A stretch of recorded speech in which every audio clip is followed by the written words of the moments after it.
welcome one and all. I have a bit of a different order for today, and we're going to start in something a little bit different, but I'm pretty sure it'll be just as fun.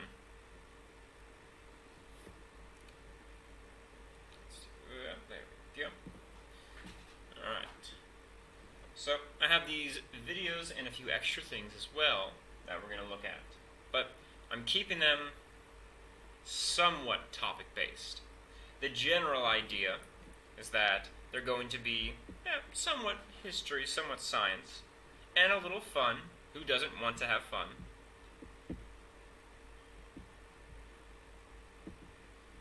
So we'll get into this. I have a few different ones. Some of the people I'll be repeating because they make amazing either videos or artwork. There's so many different things. This is the first person, and if no one has ever seen this person before, you really should. It's not as if no one's ever not seen him before. But I'll show you guys him to give you an idea of what he can do.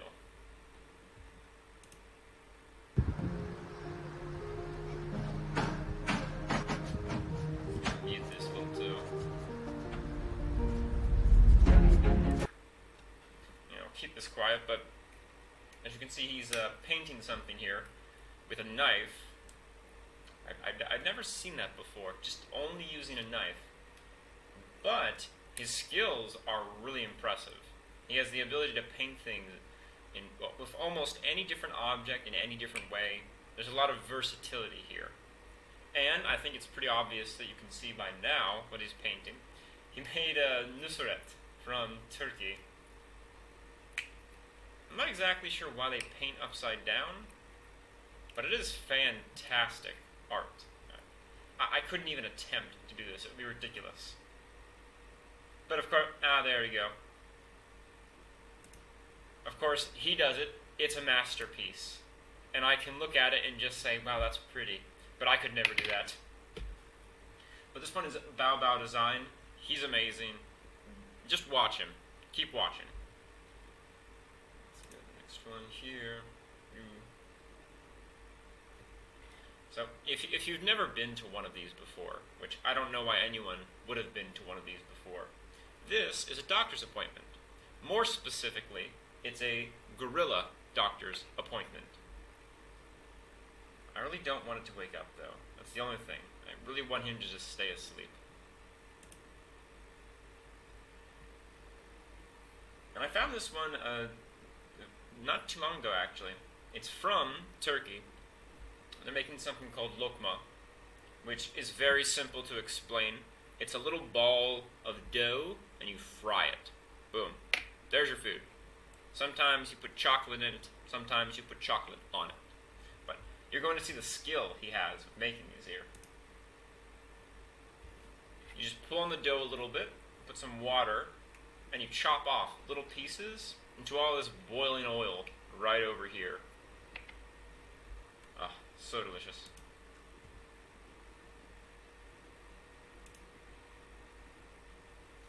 Right, now, this is another one of those people I was talking about. This, I'm not sure how you exactly are supposed to say his name, but it's Cezene in Turkish pronunciation. Burak. I'll just say Burak because frankly, that's easier. And he's a very famous chef in Turkey and internationally now as well. Very famous. You're going to see some of his techniques here. I'm not sure. I forget there's music on this.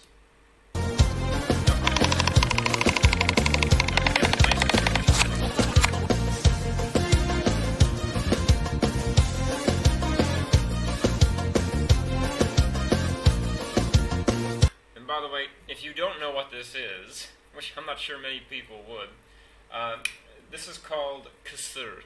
That's how you pronounce that, kısır. It's very simple. It's rice. The main part is rice with tomato paste. You chop up vegetables, throw them in, put in some oil, some pomegranate, pomegranate juice. It's a very good snack food in Turkey. And it's pretty healthy too.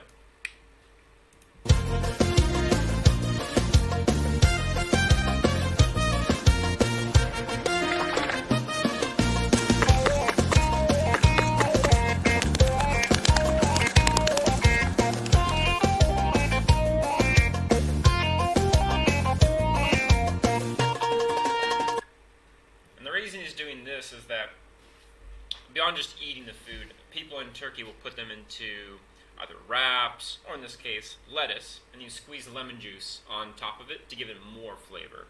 But it's pretty traditional to do it this way.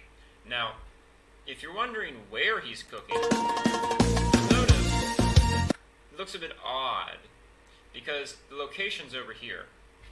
It's called Tuzgulu, but in Turkish that just means Salt Lake, which I've actually been here, so I can speak about this. And if you ever go here, it's a big lake, it's in the middle of Turkey, also in the middle of nowhere. There's no major city right next to it. However, what he's standing on here is just salt. You can walk around, you can pick up the salt.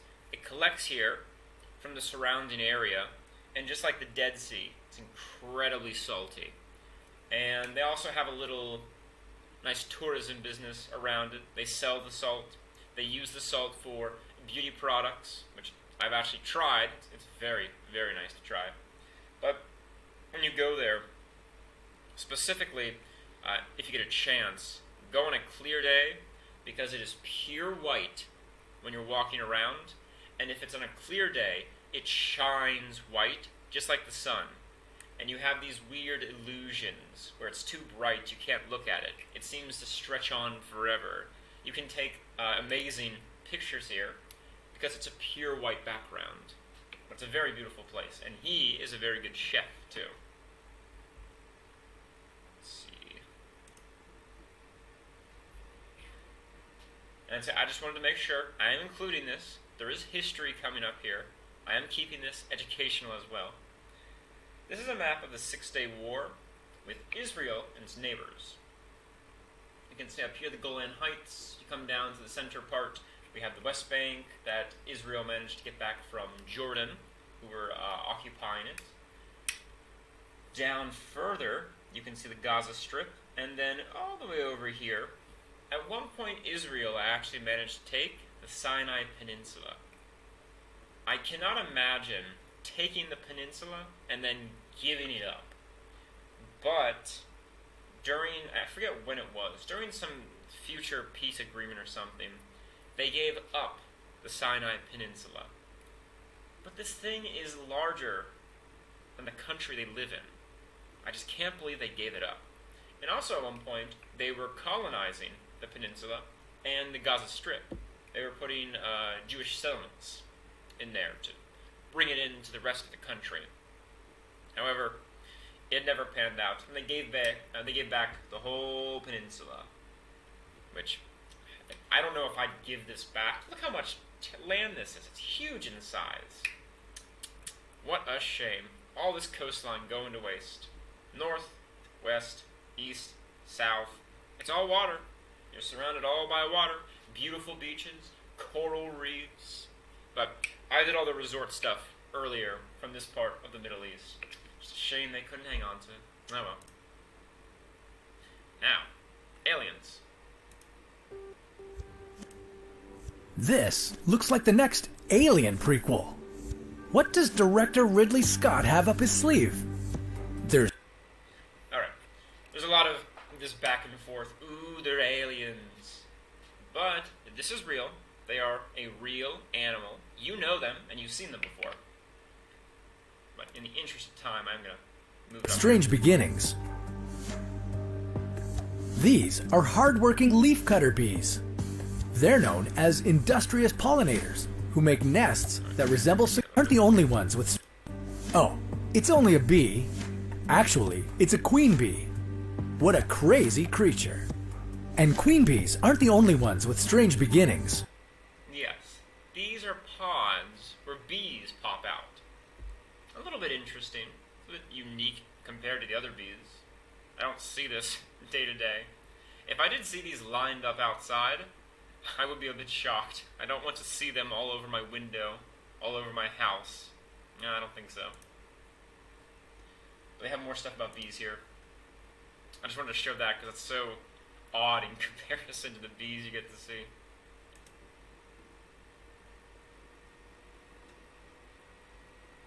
Ah, yes. I came across it. This is cute. I just wanted to show this very fast.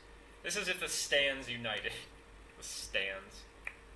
It's just a Persian word which means land. It's not that amazing. England, Scotland, Ireland, Wales. Same concept. There's no difference. But they include countries of Kazakhstan, Turkmenistan, Kyrgyzstan, Tajikistan, Uzbekistan, Afghanistan, and Pakistan. All of them are different and unique from each other.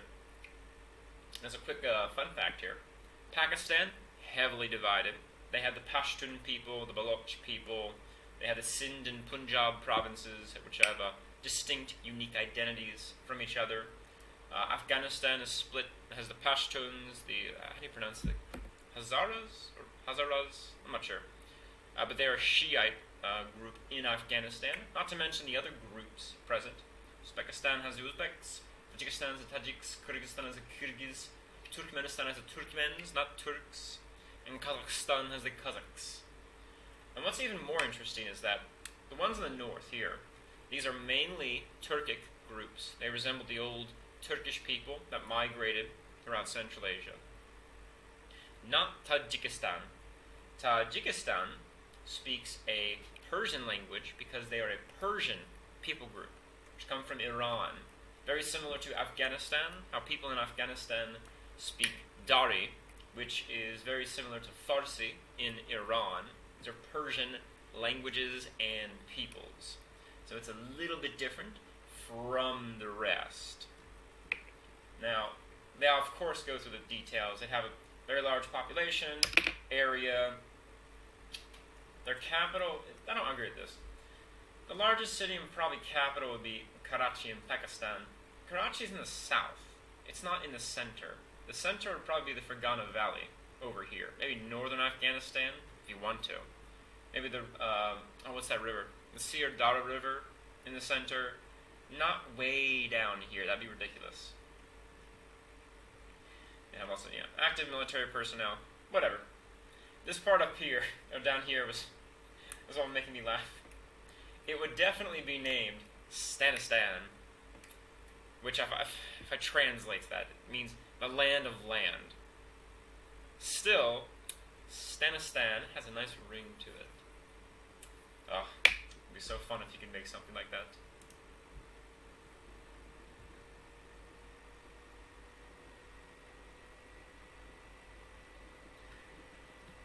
This is a little bit different from what I've been showing. This is a concept for protecting wildlife. It's called a wildlife, they call these wildlife overpasses, I believe.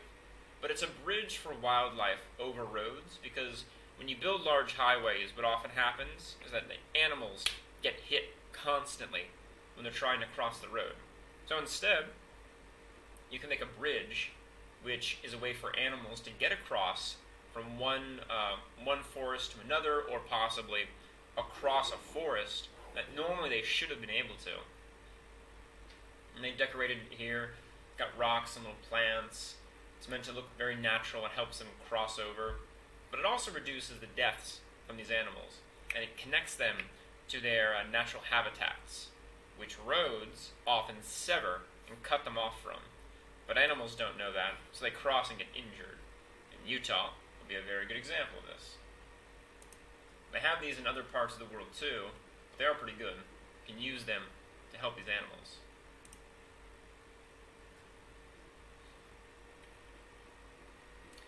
And now we come to the bird. I'm going to give a warning here. If you don't want to be injured, turn your volume down. Now. This is a very loud bird. Get ready for him.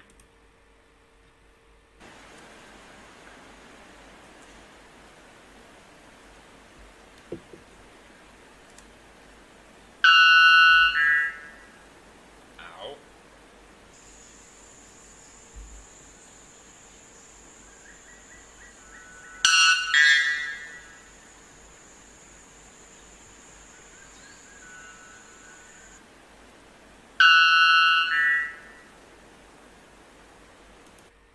Ow.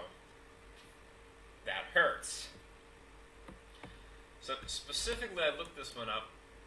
Load. It's a white bellbird, and it is the loudest bird by decibels. this horrible, not even screeching noise, this siren noise. It's unbelievably piercing.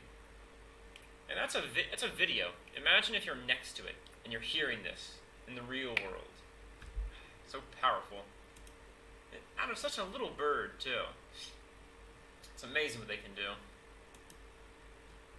And now we come to the most bizarre one I found. These accounts are easy to find. They have these artists or people who post artistic work online. This one is from an Instagram account, and it has very bizarre and creepy artwork all over the place.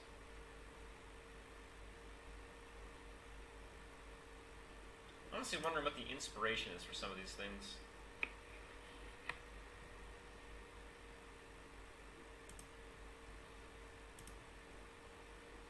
What is this supposed to be?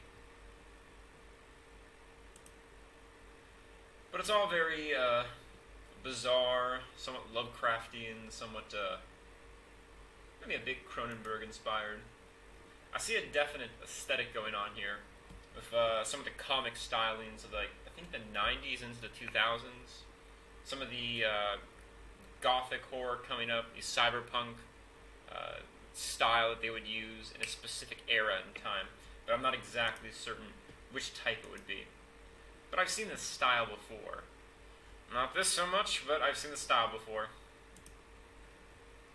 And there's a lot of different things here, but if I find something more on this in the future, I'll definitely come back to it. But that's enough for the videos here. If you have any you would want me to look at or talk about, please send those. I want to see more of these.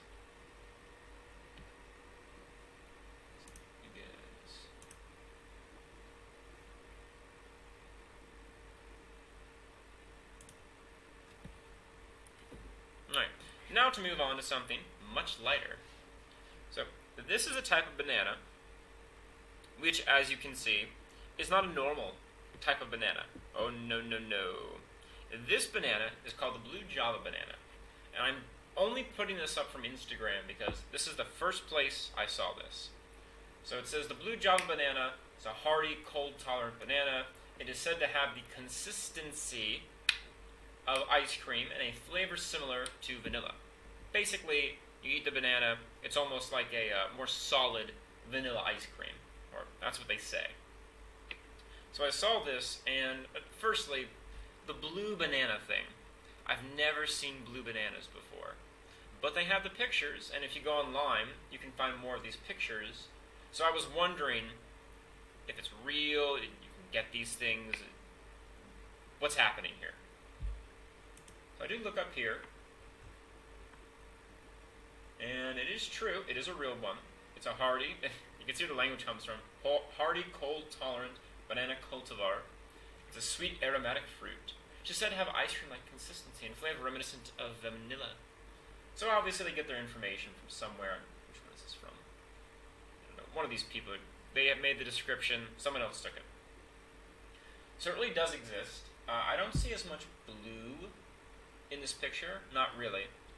Although I did think this was funny. In Hawaii, it's called the ice cream banana, and in Fiji, it's the Hawaiian banana. And then they have some specific names for the Philippines and Central America. They mentioned down here that they're popular, can be eat them fresh. Oh, okay. They're very fragrant. I have a vanilla-like custard taste. And it goes, obviously, well with ice cream. They're also popular as ornamentals and shade plants because of their blue coloration, or what they say is a blue coloration. So I wanted to learn a bit more about them. And you can buy these. Granted, they are not cheap. I'll mention that right away. Do not expect to pay a very small amount. They're kind of expensive. And this picture down here is a bit more honest, because this is closer to what they look like. And I just did a tiny bit of research. When they are unripe, just like how bananas can be green before they turn yellow, this is what they're supposed to look like. It looks in real life, I suppose, a bit more blue than green, or some middle space between the two. But this is what they actually look like. However, they don't look like normal bananas, definitely. They're much clearer in their color. They're much smoother in their green. It's not that deep grass green color. But if you want, you can buy some. Only for about $70. It does not say how many bananas. I would like to know. It says one. On what? I'm not sure.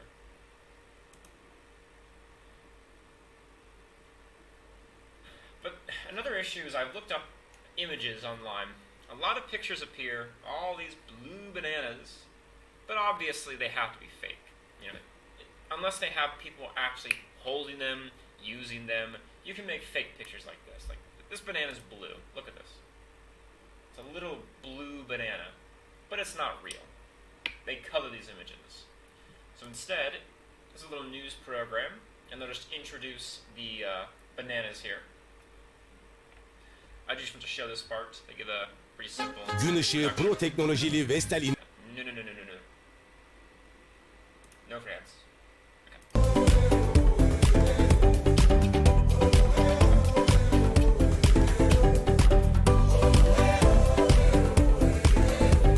This is not a Dr. Seuss tree. This is the blue Java banana tree. Yes, blue bananas do exist, and the best part is that these guys taste like vanilla ice cream. And the only place you can buy this plant in all of Arizona is actually right here at Tropica Mango Rare and Exotic Tree Nursery. So you can see it looks a little bit blue. It's more between a green, kind of bluish color, kind of in between. But they really do exist. You can buy them. In Apache Junction. It's a banana species from Central America that has the unique flavor of ice cream. And they keep showing the pictures as blue. They're not blue, but this is what they show. Okay. Now, I keep all of this here, but I also want to show this video too. Just a tiny bit of it. And this is from a different YouTuber. Everything I've done is reloading on me. Betrayers. But the reason I kept this one specifically is because he actually talks a tiny bit more about it. And obviously it's not blue. They turn yellow when they're ready to eat. Go. And this is a Weird Explorer. But I wanted to show this here because I want an actual review. What does it taste like? What does it look like? You don't see that very often. You just see pictures. Wow. The already the appearance on this is very cool. Like, this is a very white looking banana. It's got a very vibrant creamy color on the inside. It's like a shockingly white color. And again, it's white, it's not blue. So the claim is that this tastes like vanilla ice cream, and it does not taste like vanilla ice cream, but it's delicious. This is a really, really good banana. So here he's saying it doesn't taste like ice cream. So that's why I stressed at the very beginning, way back here, the wording here was the important part. It doesn't taste it, it has the consistency of ice cream and a flavor similar to vanilla. The flavor and the consistency parts are separated, which is what he will also mention. I get why people say ice cream. I think this got misconstrued somewhere with people spreading this information back and forth without actually trying the thing. Doesn't taste like vanilla ice cream. I'm not especially getting vanilla at all, but the texture on it is so soft and creamy that it has the texture of ice cream. It's like... That's the key part. So it may not taste like one or the other, but its texture is more similar to ice cream. Now that's just one review. I mean, you can come down here. There are plenty of comments. He's put up a whole list here. Not blue, not ice cream. Meh. And I'm sure more people have tried it here. They can give their reviews. I would like to try it. Please. I want to try this one. But I don't know what it tastes like. Hopefully it tastes pretty good. But who knows?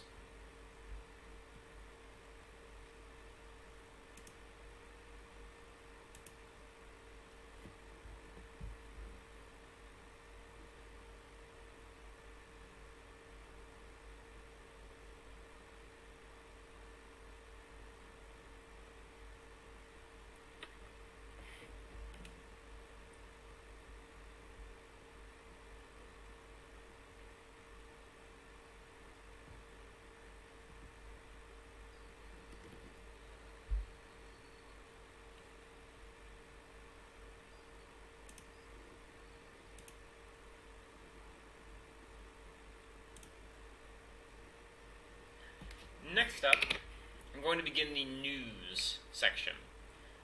So I'm hoping to do this monthly. It's my goal for this, because I do like talking about the news, specifically in areas of my discipline, or things similar to it, where I can discuss things that are happening, new innovations, new research, and you don't have time to do everything. There's way too much news. I'm not even going to try to do everything. I have a bit of, maybe excessive amount today, but in the future I'll probably try to have a few things from each topic I want to try and cover. But this one's going to be the environment. So we'll get started here with a very straightforward topic.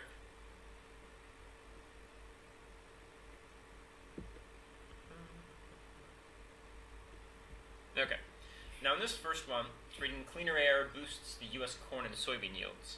So specifically, this is an analysis of air pollution, and it's compared to the production of corn and soybeans in the American Midwest. It shows that lower air pollution specifically resulted in higher yields of about 20% of the product.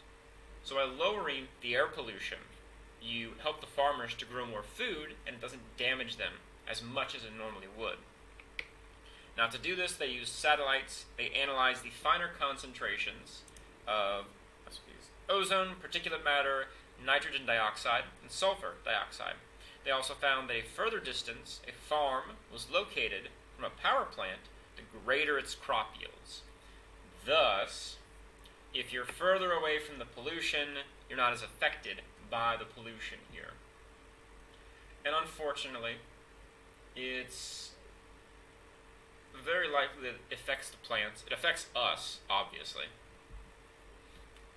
But once again, this is how science needs to approach things from an interdisciplinary viewpoint.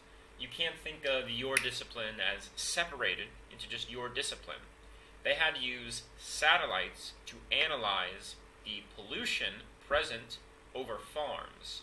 This is multiple disciplines working together. And I wanted to point this out because people often overlook how one field can help another field. Not so much scientists as more ordinary people who don't understand how these different disciplines connect to each other. But it is important to show this. And of course, always, you're going to see more information on this. But showing alone that it's helping is a clear indicator that it's just better for the environment.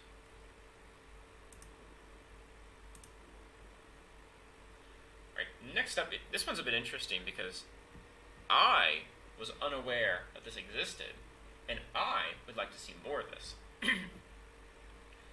Vertical turbines could be the future for wind farms. Now, what they're talking about here is wind energy. So firstly, wind turbines are a source of alternative energy meant to be healthier and more sustainable than fossil fuel burning plants. However, there's a question on which direction they should point. Researchers here conducted a study on vertical wind turbines. They move circularly from left to right, not up and down. And they determined they're more efficient than the horizontal wind turbines that we all see. And they also increase each other's performance when they place them next to each other. As they're spinning, they generate force, and that wind continues turning other turbines, which turn other turbines, turbines turning turbines. And I'll show you the difference here.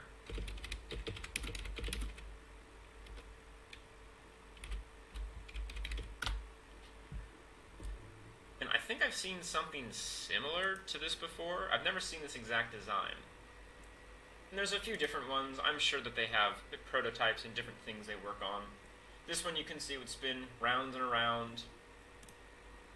Here, this one's a giant kind of teardrop shape, but it would spin from left to right as opposed to up and down as the ones that we have now spin. And this is a comparison from left to right. You can see these two different types of turbines. They call them the HAWT for this version, and then the lower VAWT for the vertical one. That's the only difference, horizontal or vertical. It is a bit interesting how different they are. So they were trying to see maybe we should redesign wind turbines. Maybe this would be more effective. And the studies, they need some better names. This is the numerical modeling and optimization of vertical axis wind turbine pairs, a scale-up approach. Ah, oh, interesting. Oh, looks pretty cool. Ooh, we have an abstract. I would like to see your high-res imaging. Okay. That said high-res, right? Well, anyway, this is the turbines they have in mind. And they made a sea farm, because once again, I think it's at sea the wind is much stronger. There's no obstructions, but I could be wrong with that as well. They're all vertical. They're turning left to right. They are all close to the sea as well, but they aid in the turning from each other because they're pushing each other with all the wind they generate and all the force that pushes into each turbine. Alright. Now, in the next section, this is just a little bit different, but it's all environment, so don't worry. This is going to talk about zero waste. Okay. And if you don't know what that is, I'll give a very simple introduction to this. The goal of zero waste is to reduce the amount of waste generated from daily activities as much as possible. They use reusable bags and glass jars for their products, which are meant to prevent the use of plastic. Reduce the use of plastic, which of course is a petroleum product, so it's based in oil. You have to dig for oil to use them. But it's beyond that. It's also reduce the use of paper or styrofoam or other materials which you have to keep producing constantly. And in this case, reuse the items that you're making, the food or the hygiene products, and put them into containers and then bring them back and refill them. Don't throw things away.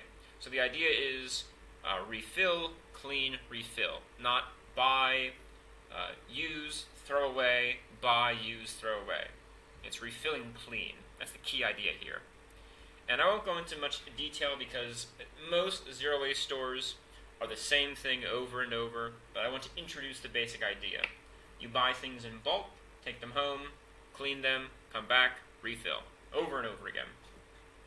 But I do like showing all the new ones, and hopefully one day, if someone's watching this in their neighborhood where they're living, you can go to one of these stores because they open everywhere. There are so many of them. I think the number I've seen so far is 30, globally, across the world. But this one is, I had to look this up actually. This is the Anglo-Celt, if you want to guess where this is from. But this place is located in Cavan, Ireland, and it's called EcoShack, and they started this business here in their zero waste shop, and of course ads. But you can see that you can buy things in bulk. These, you pull levers, food comes out, they have jars and everything to be able to be reusing things as much as possible. This is another store. This one is located in Midland, Michigan, in the United States, and it's called Phil. It's a little bit different though. Their goal is to use zero waste solely for personal hygiene products. So in this case, we're talking about soaps, toothpastes, lotions, cleaners, things that you can use at home, but not food products. So it's a bit more specialized. This one is from, gotta be careful because it's not Australia. It looks like Australia, not Australia. It's an Australian-based company. It's in Toronto, Canada, and it's called Source Bulk Foods, but it does much of the same thing. As you can see here, lots of different containers. You can scoop things, and primarily they use glass jars. You can bring them yourself, doesn't matter. But you scoop them in. They want you to use reusable bags. That's why these are here. But it's a chain one. So they have plenty of different locations. This is just one. There's plenty others. And it's from Australia. There's also other zero waste stores in Australia too. Alright. Moving to a slightly different topic. Let's talk about human composting. Now, this story was from Oregon. because the governor of Oregon has legalized the practice of human composting in her state. It opens a new environmentally friendly alternative to those who wish to see the remains of their loved ones used a bit differently. Now, everyone knows about the burials with either in the ground, you can cremate people, there's sea burials occasionally. However, this is a different alternative, and there are two versions of this. The one you can see, I believe, yes, this one involves actual composting in soil so that your body breaks down into the soil. But there's also a water-based one called alkaline hydrolysis, which is pretty much the same thing in water. You break down in water or soil, and each one is meant to be environmentally safe. Now, the argument for doing all this is fairly simple. If you have graveyards in a city, it's taking up a lot of space. If you cremate people, you're generating a lot of pollution. But if you compost people, you can allow your dead bodies to be used as fertilizers instead of being sealed in a coffin or burned as pollution. And you can scale the concept up. You can plant people in gardens, put plants over them, and it's a memorial to the person who has died. Or you can make it into public parks and plant other different types of plants over them constantly. And you could make a memorial park, which can be in the center of town, where everybody comes, as opposed to isolating it in one specific area and reserving that space permanently because there is a deceased body there. You can't put anything on top, and that's where your gravestone goes as well. And I know only some people would be interested in this. However, it is an alternative you could always consider, and it's only legal in a few areas. You actually, you have to be able to specifically ask for this. You can't necessarily just do it if you want. It's a bit odd, but I guess they have reasons for it. Now, the first one up here, this is Recompose, and what they will do is take your body, they'll put it in some of this lovely soil here. It becomes soil when you die. Death is profound, momentous, and beyond our understanding, with an approach that is practical as meaningful. Recompose connects the end of life to the natural world. See? You can become a plant. Yay!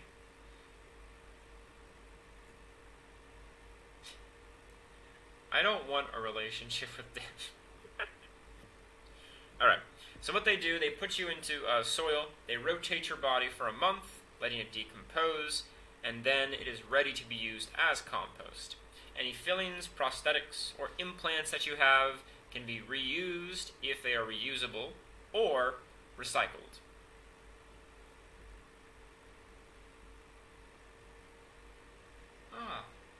So comforting seeing all the plants and everything.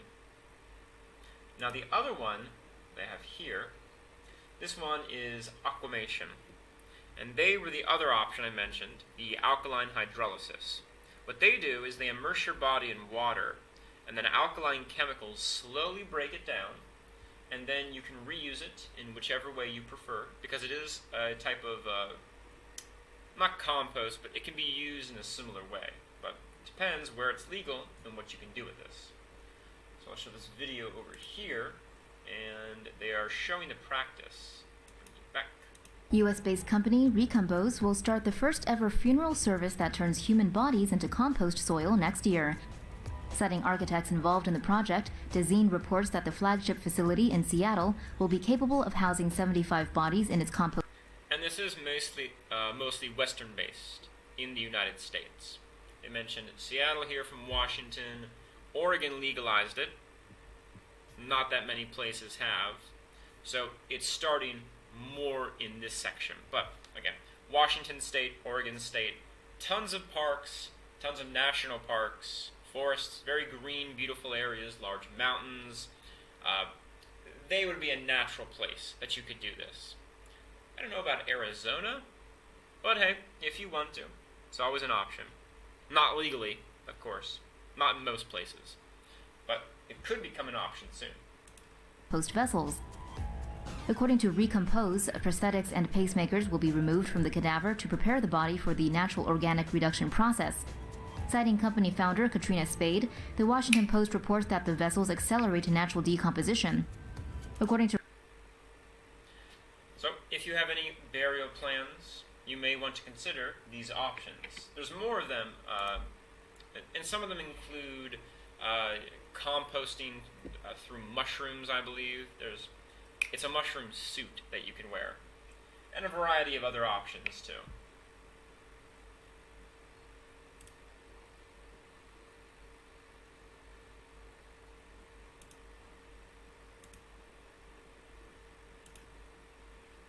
And now on the straws.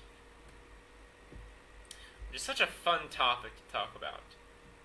It's completely meaningless, it's a minute subject, and people are so energetic about it. Firstly, we're going to talk about replacing plastic straws. Replacing. Now, the plastic straws are produced at a very large rate. There are quite a number of them. Billions. And all you do is use it and throw it away right afterwards. You're putting them in the garbage, they're going into landfills, it's very excessive, it's not environmentally friendly, they don't break down, they can hurt animals. So instead of pollution, we can look at some very excellent replacements to get rid of them. And this is one company which is doing this here. Now, I have a whole list of them. There's so many companies doing similar things. But this one, which is called pasta straws, it's a very simple idea. Certain forms of pasta look like straws. They function in very similar ways. And the company has a number of things they've done to try and modify it so that it works as a straw. Firstly, it's vegan. It is gluten-free for those who have allergies. And it is a pasta straw, except not quite, because they use rice flour and tapioca starch to strengthen it against the liquids. But at the same time, there's not too many allergies with these ingredients, so it is a bit safe. The straws here are compostable. They should break down. And they also naturally dye the straws as well, so the colors come from. This way it's not artificial. It's not involving chemicals. And they did say they're produced in Southeast Asia. They don't include much information about this. But these are very acceptable alternatives when it comes to choosing between a plastic straw and these types of pasta straws. And something which is often not mentioned very much about the straws is that you have to farm to get ingredients for the straws. So instead of directing money towards digging for oil, producing plastic products, you can direct money towards farmers because they'll be paid for producing more food, in this case, rice, which then can be turned into the straws. But it's a more environmentally friendly method than just producing plastic straws. And in a similar note, coming over here, this is a very interesting invention from Japan. I've seen this before, but I'm not sure how often I've seen it. And this is, again, an easy concept. Instead of having capsule tea or coffee, Coca-Cola Japan has created cubes, single-use cubes, which can be instant tea or coffee. And the idea is that it reduces waste, because if you see them in stores, there's instant packages. They're very small, you can pour them into water, but again, it's little plastic packages, and you throw them out again. This way it reduces on waste, they're not individually wrapped, you pull one out, throw it in, and the bags here are made from paper, so it's at least more environmentally friendly, and you can recycle this than if you just use plastic, which, again, you would throw away. Alright, and that finishes all the environmental news. If you have something similar, you can always share it below. I'm interested in finding more unique solutions, especially environmentally friendly solutions, to replace the ones that really are not and can harm the environment.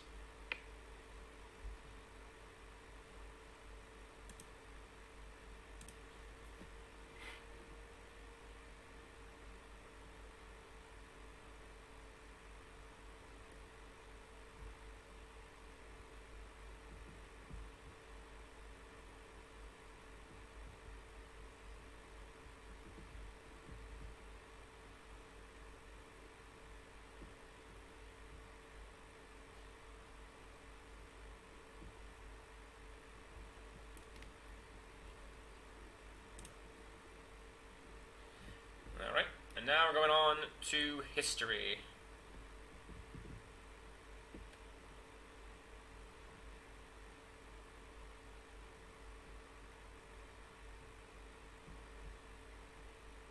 Now, some of these things are very brief, they're very simple, I'm not going to focus on them very much. Others are much more complex. So we'll be doing a little bit of back and forth. Occasionally it will move very fast, other times it will move much more slowly. Starting with Mr. Snake here. This is a serpent staff. It was found at, come down here, I want to highlight this because I will have difficulty. Rautajarvi Lake, maybe that's how you say that, in Finland. And it's thought that this staff will be used ritually or in some different manner. But the archaeologists who found it had noted it's not similar to other artifacts from the Neolithic period across northern Europe. So it's very different from what they've been finding. It's not quite something you find every day, which has piqued their interest a little bit, especially because the Neolithic period is the meh period, where you basically know nothing because there's nothing to know. It's not written down, it's not well understood, there's very little artifacts.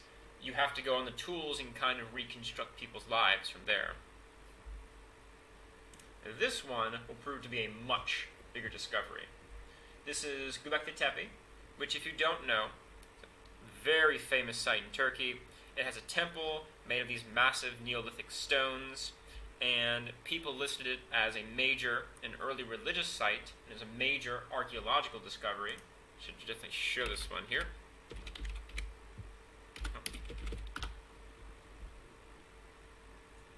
Göbekli Tepe. It's in Şanlıurfa in Turkey, which is the bottom next to Syria. You can see the remains here. But what's interesting is that it's not a few thousand years old. It's, I believe, over 10,000 years old. So if you put that on a time scale, this is before the Mesopotamia civilizations, before Sumeria, before the Indian or Chinese civilizations, way back, pre-pharaohs of Egypt, a very long time ago. And if you can gather more information from this time period, you can understand much more about early human civilizations and how they function. However, again, it's rocks. Right? I can maybe learn about your architecture and building practices, but it's rocks. How much am I going to learn from the rocks? You can see so much, and then you don't know where to go from there. You just know that there's kind of rocks. Now, the reason it's in the news is not because it's a beautiful place to go and see. No.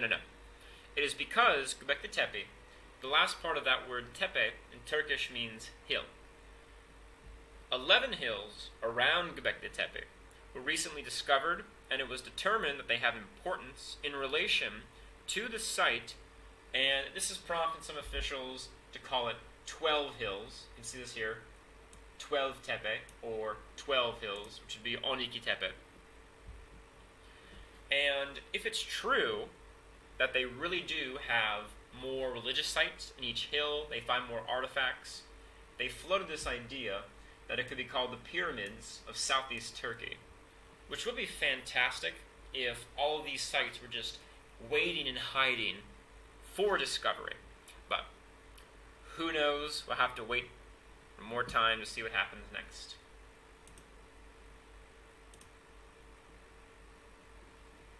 But this next one is an even bigger discovery. And this is a city in Egypt called the Dazzling Aten. And it was found recently near one of the other famous sites, yes, down here, the Tutankhamen, which was a very famous archaeological discovery. His casket that he was found in, his mummified remains were made very famous a long time ago. But it was near this place, actually. And it was a lost city for a long time. It was found near Luxor in Egypt. and it's the largest city they have found so far from ancient Egypt. They found a large variety of items. These included a cemetery, a bakery, workshops, a palace, lots of different items here. They found evidence of the settlement throughout the Egyptian period all the way into the Byzantine period, which means roughly 2,000-ish years of people living here in this area. And the size and complexity of this site astounded archaeologists because, and this is key, evidence from Egyptian cities is not that common, and they don't know as much about cities as they would want to. It would help them to understand Egyptian society and culture much more, because while you have palaces and tombs, that's all nice, it's not full laid out cities, artifacts and everything. That would give you a lot more information to understand this place. If you could fully uncover the site and understand it, you may learn something more about the civilization that you're so invested in, since there are lots of archaeologists interested in Egypt. So much so they're called Egyptologists. And there's much more fascinating information behind this. One of the pharaohs in Egypt, he became a monotheist. He worshipped a sun god called Aten, and he took his name from that person. I believe this was the person, Akhenaten. And he established this religious cult, only existed when he lived, popped out when he was gone, very quick. But it's an interesting episode in Egyptian history as well. So when you link all this together, it's a very big opportunity for archaeology. You can understand much more about Egypt just from this place.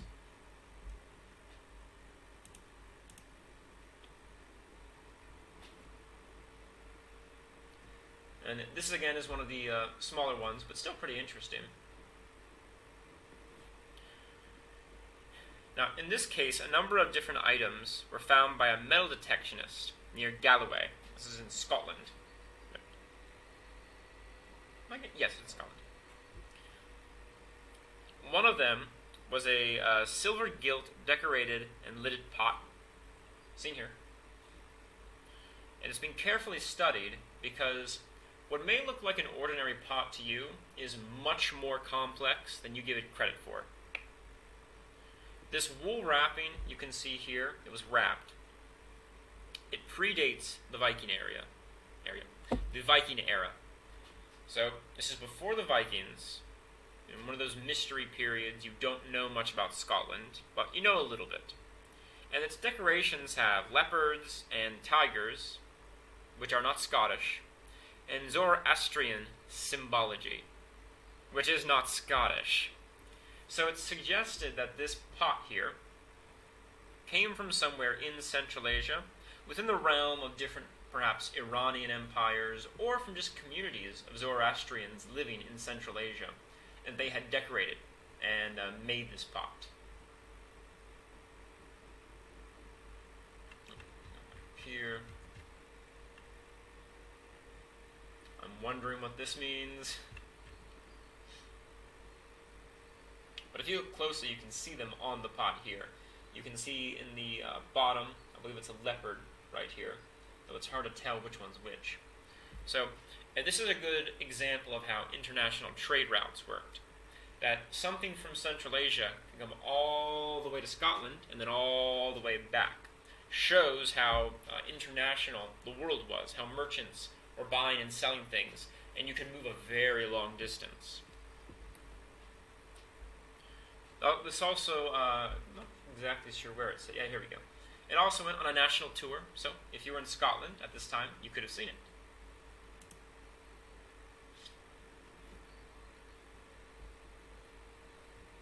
Now this one is interesting because so close to this one. This is an ancient Greek city.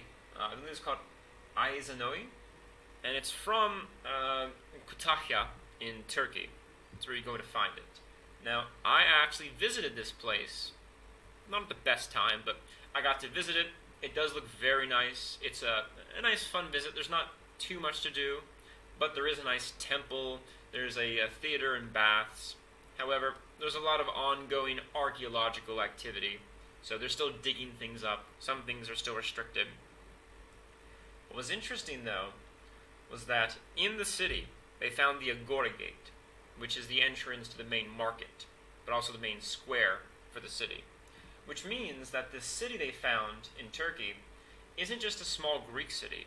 It's actually a metropolis, a major Greek city, which would have traders and colonies spread out into other parts of the world.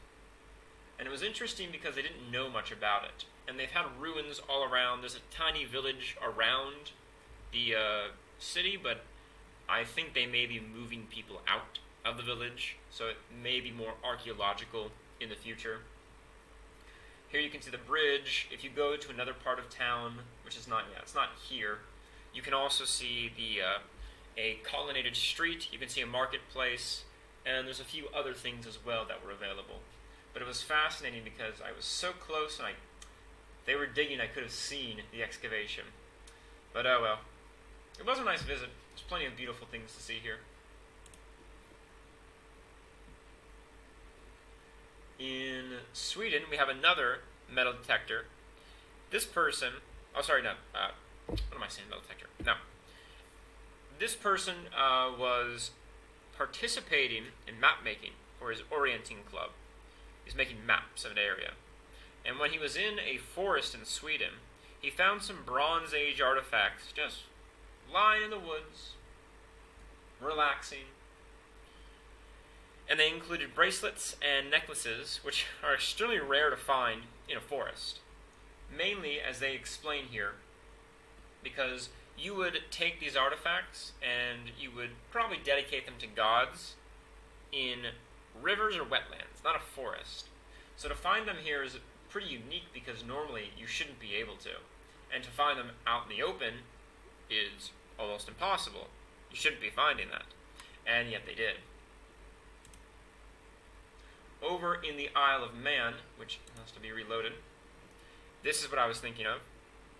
A metal detectionist found this ring, which dates to the English Civil War, a few hundred years ago. It was marked JD on the ring itself. There's a better picture over here. However, I have two articles from this. You can see it in the center a bit here. It's a very nice ring. There we go. I have two articles because one of them mentions the ring, one of them mentions the story of who found the ring, which I'm also interested in too, so I wanted to include both of them here. The ring itself is going to be put into the Manx Museum, Manx being the people and language spoken in the Isle of Man. It is a bit separate from English, but it is a fantastic ring to find. I just wanted to show this one. They're shiny and beautiful in the center. Alright, now here's another exciting one, which unfortunately doesn't have much of a good ending, but this was a lead plate. It was found in Yatova in Spain, but it's written in an Iberian text from thousands of years ago. Now it's still indecipherable, but it could add to the list of texts available to linguists who are attempting to read their ancient language. And to me, if I look at these different letters, some of it looks like the Viking runes that you would see up in Sweden, Norway, and Denmark. But they could just be borrowed from somewhere else. Who knows? But it was interesting because some languages still are not fully understood. The Etruscan language, which heavily influenced the Latin language the Romans spoke, is still not fully understood because there's not enough remains of it. But it would be helpful if you had more of these artifacts because you could piece together the language and then understand the people a lot better and where they lived.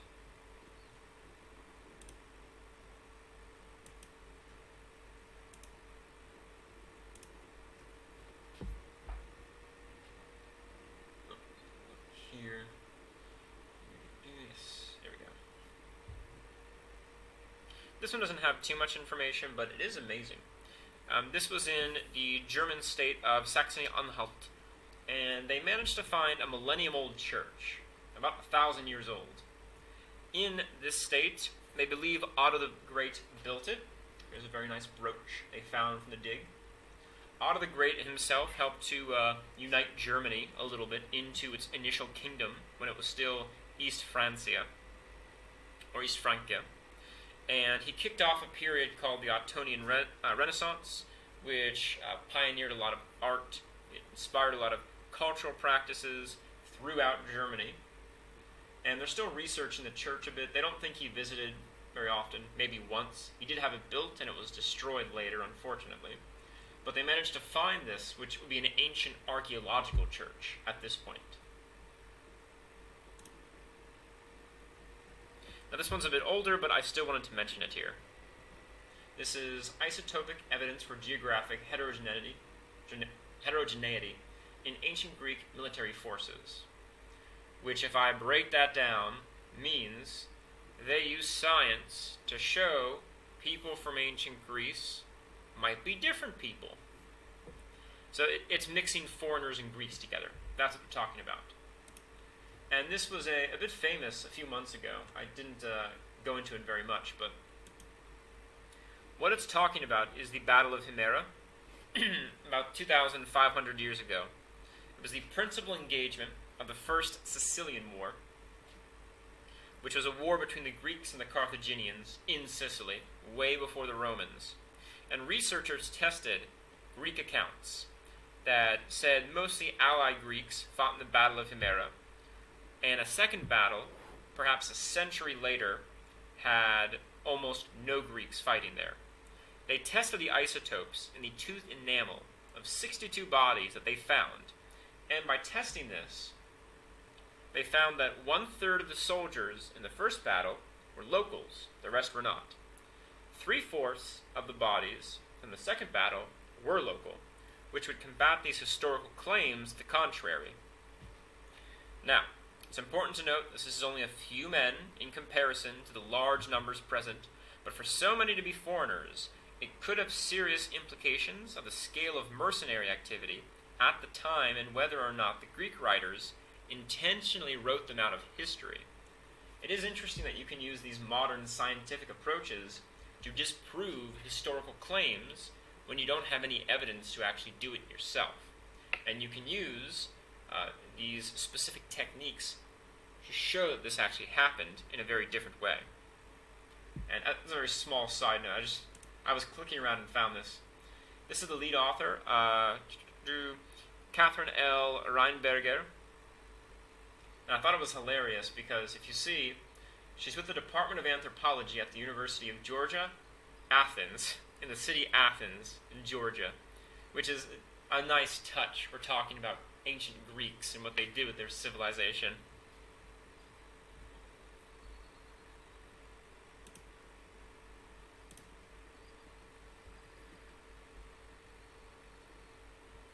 And this one might be one of the biggest stories. This was from Seville, Spain.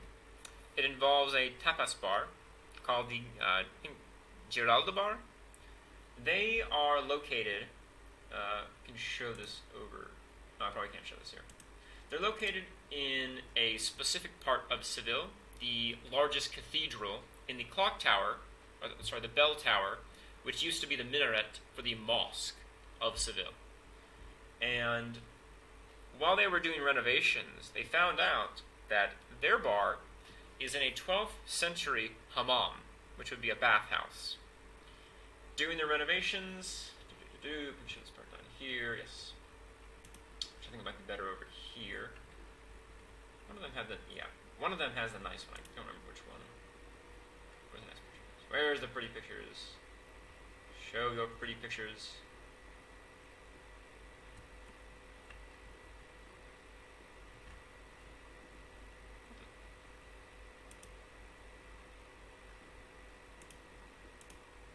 There we go. They had 88 skylights, which are these things here. They were in 5 columns, and by having the sun filter down, you can have a little light inside the hammam, but you can keep it darker, so it's kind of closed off from the outside world. They also had ancient tile work, as you can see here. It was painted in red ochre, with 8-pointed stars and 8-petal multifoil rosettes. I'm trying to see I have a better picture. There we go. Here's these stars and rosettes. And the paintings actually stretched from the floor to the ceiling, which is pretty extensive for a bathhouse. And the bar had a style similar to the hammam, but a lot of people assumed that some of the artwork or the architecture style wasn't original. It was more a revival style other than an original creation. So unfortunately, it was a rumor. No one could prove it. And the time period, 12th century, dates to the Almohad period, when the Almohad Caliphate was a caliphate from Morocco. It stretched from Morocco down the Atlantic and through Algeria, Tunisia, into Libya, and up into Spain, which is funny because it looked like the second coming of Carthage, because they had the same territory that the Carthaginian Empire also had. However, the hammam here is going to add a very nice touch to the bar, you can see in this section, because now you can see archaeology and go to a bar at the same time. And that's it for the history section.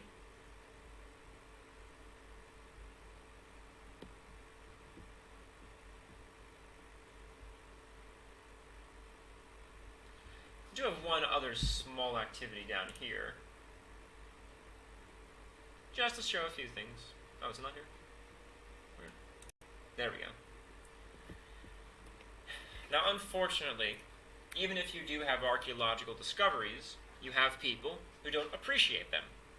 This being one of the cases. This is a mining company in Australia which found archaeological artifacts while it was mining and decided, we'll throw them out, we'll get rid of them. Which is disrespectful to the people who live there. You know, it's majority white people who live in Australia. They've created their own unique English culture in the country. And the Aboriginals claim constantly they were colonized, it's unfair to do that to them, they don't respect them. And this would be a very good claim for them to say they don't respect them, because why would you throw things out like this? And down here they actually admit this. They say, we're not proud of many parts of our history, we reiterate our apology to these landowners for past actions, we want to work hard to right some wrongs, but this isn't really righting any wrongs, it's a problem if you're getting rid of their history. It's a shame to see. And this one kind of made me sad. Please refrain from kissing your chickens, CDC warns. Obviously because there can be some bacteria on the animals. It's a little bit sad, but you know, they're warning, don't kiss the chickens, which I think is have a heart. Come on. Come on, kiss a chicken. It'll make you feel better. The last one I had to include. Sticky orange coating on a 6,000-year-old Yukon dart came from a beaver's anal sac. I didn't know they had sacs. Let's read. It melts, hundreds of artifacts are recovered from the Yukon. The Yukon would be the Canadian part next to Alaska. The 6,000-year-old dart was smeared with castoreum, which is a secretion from the anal sacs. Ah, interesting. It's the first time it was identified. It's the earliest evidence in weapons. Okay, the earliest anal secretions on weapons. Very nice. Oh, could preserve it. Well, preserving things with those secretions. Ah, lovely. How did they get this? It's not. I assume it's not a live beaver they do this to. Do you specialize in this? Like, is that your job that you're doing? Or would you volunteer for this? Or maybe it's a punishment. You have to get the anal sacs. I love how history comes right back around. Red ochre, right again. It's an adhesive here, too. They're cuter down here. The beaver's back ends. So we'll go back. We'll make it cute sounding. We're not going to say the same thing. And they're castor sacs. Okay. At least they have a technical name for them.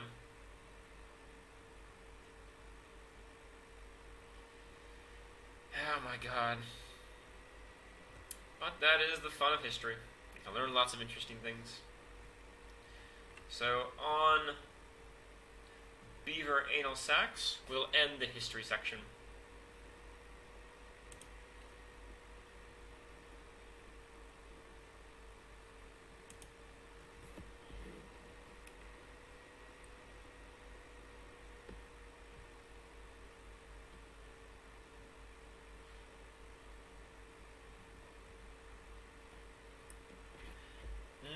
the space part, I would have a little bit more, but the news for space this time is going to be a bit sparse. However, we do have a few interesting things to look at. Firstly, this is a new megacomet, which was found and is possibly the largest in all of recorded history.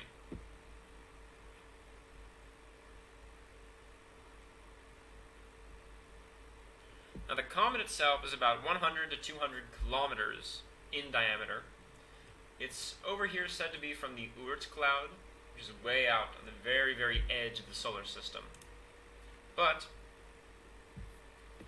see, it's called Comet C-2014 UN271, or a name which is just as hard to say, Bernardinelli Bernstein.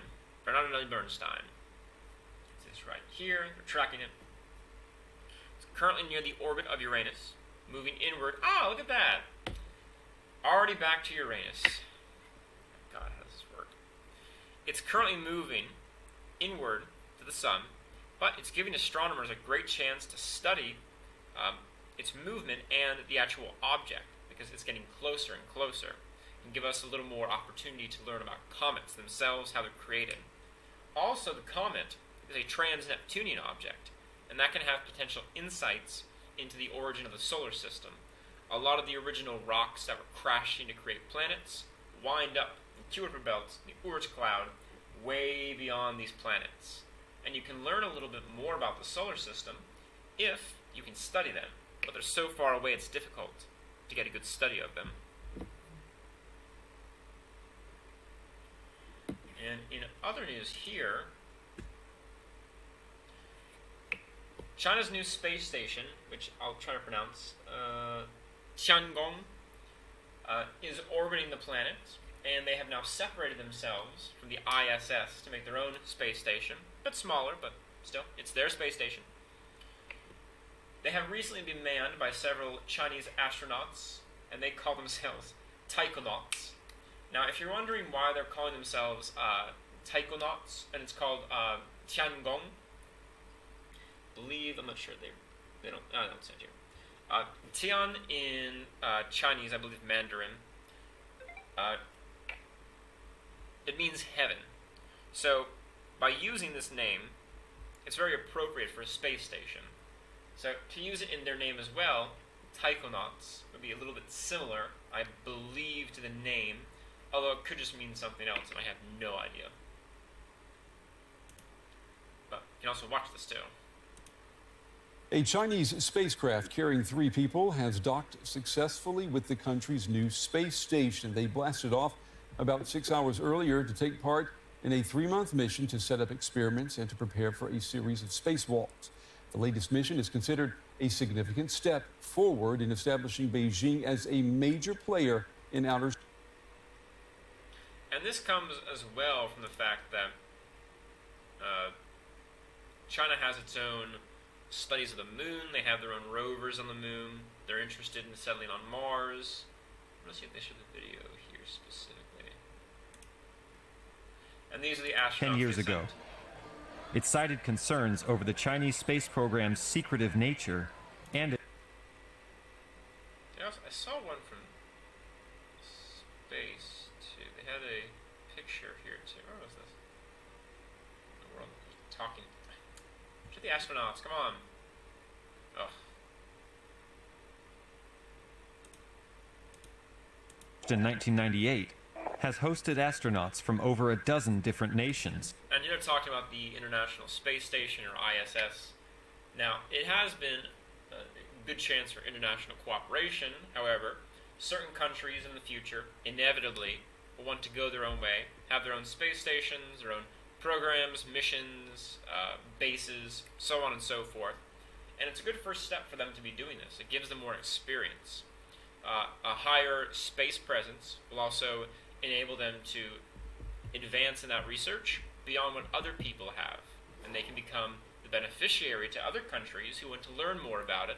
They'll have to learn from Chinese sources if they jump ahead of other space agencies and companies internationally. However, they just entered, so it remains to be seen what exactly will be happening here. Now this last one isn't a news story, but I did want to show this because I thought it was very interesting. And this company is called Relativity Space. As you can see here, they're designing rockets to launch up into space. Now, let me mention this here. The key part of how their company works. They're using far less parts than a normal rocket uses. They are much faster to produce them. And it's not the same type of production you would normally see. See, they 3D print rockets. To be specific, they 3D print parts and then assemble them into a rocket to launch up into space.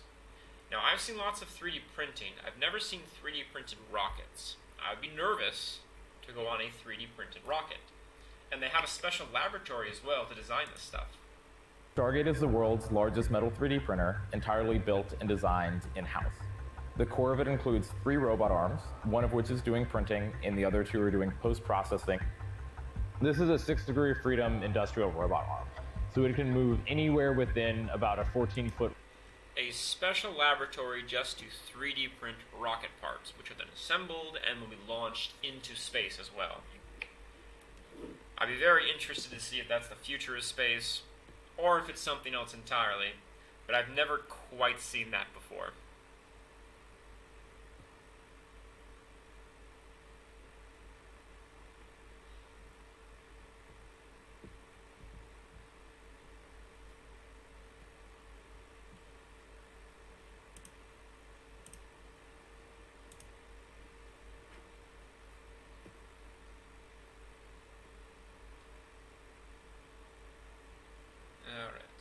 We're going to be at the... Is there anybody else? No.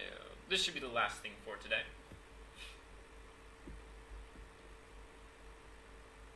I'm sorry it's ending, but that's all for today.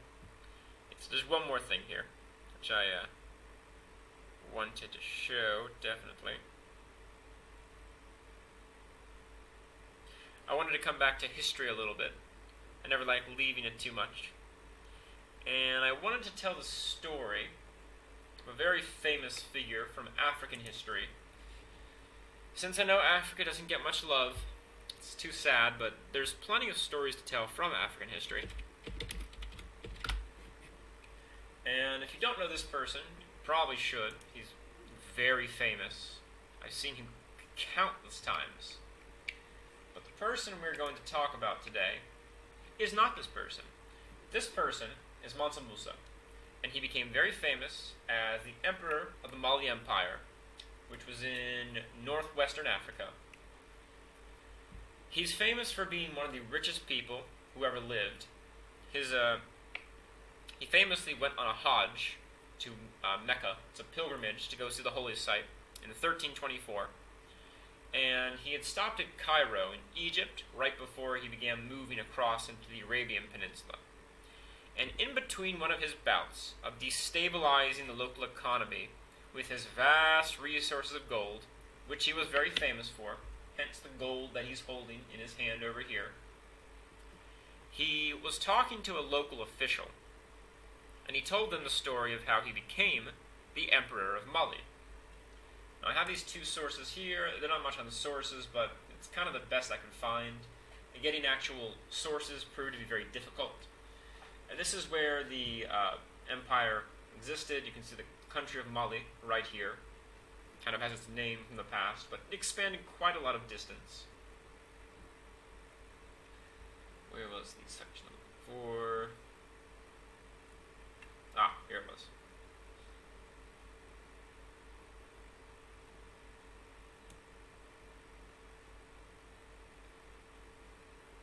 Now, this is the main story, which is pretty short. Mansa Musa was talking to the official, and he said that his predecessor, whose name is either Abu Bakr II, Muhammad of Gao, or Chu, it's kind of confusion over that, had constructed a vast fleet of ships, and then thousands of ships, to sail across the Atlantic and find whatever lay at the end of it. And during this voyage, he disappeared. Forever. No one ever knows what happened to him. No one has ever found him. Nothing happened. Now, if the voyage took place, it would have had to have been around 1312, which is when he became king. Unfortunately, there's no trace of it. There's no evidence to corroborate the story.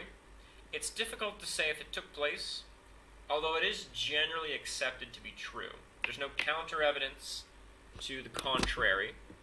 There's unfortunately no archaeological evidence to back it up. No accounts, no people to verify the story, no evidence across the Atlantic or in the New World, and it's a bit hard to say if it ever did happen. The main issue being if he crossed the Atlantic and all the ships sank in a storm or something, or got lost, all of that would be at the bottom of the Atlantic and impossible to find, which is a bit sad.